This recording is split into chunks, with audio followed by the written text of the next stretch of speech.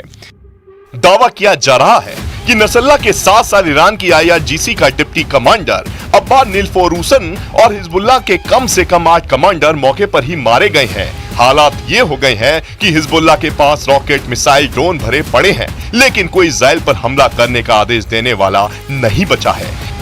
इधर ईरान को डर है कि अगर इजराइल पर ईरान ने हमला किया तो इजराइल अमेरिका के साथ मिलकर ईरान पर चारों तरफ से हमला कर देगा।